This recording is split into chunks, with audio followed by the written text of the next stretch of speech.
One of the AI community's leading lights is Professor Kevin Warwick. I'm Professor of Cybernetics, and mainly I research in artificial intelligence, robotics, biomedical engineering. We're here today to announce the first synthetic cell. But think of the internet. Can you actually switch the internet off, practically, realistically? I don't know, somebody must be able to.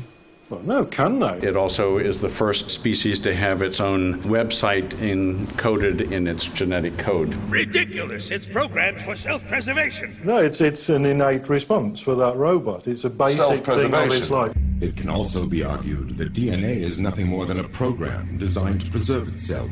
I firmly believe that intelligent machines are being made, and we're getting to what Kurzweil has called the singularity. Humanity has underestimated the consequences of computerization. Nonsense! This babble offers no proof at all that you're a living, thinking life form.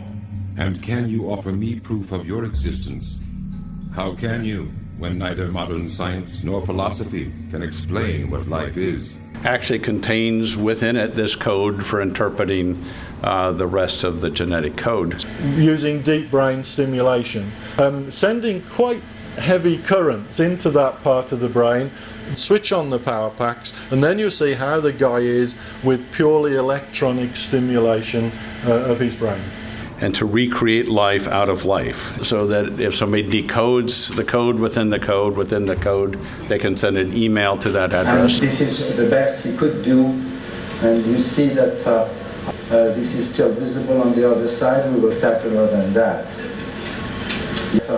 The patient feels again free, and he reset himself in his chair in the position where he feels the most important. Because one potential scenario after the singularity is that it's intelligent machines actually running things. I am a living, thinking entity who was created in the sea of information.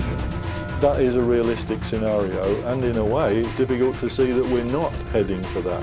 I don't know that I fancy having machines, intelligent or otherwise, actually running things, and for me to be some subservient human.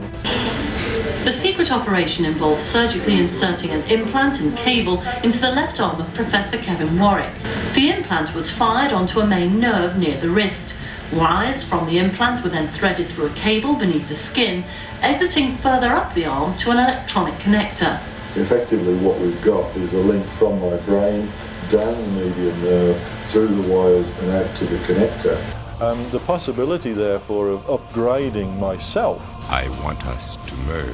And becoming part human, part machine, having some of that machine intelligence as part of me. A unification, a complete commingling and fusion of our separate beings to create a new and unique entity. This new me as a cyborg, cybernetic organism, part human, part machine. That is tremendously exciting. This is the first self-replicating species that we've had on the planet whose parent is a computer. The unknown future rolls toward us. I face it for the first time with a sense of hope. Because of a machine, a Terminator can learn the value of human life. Maybe we can too.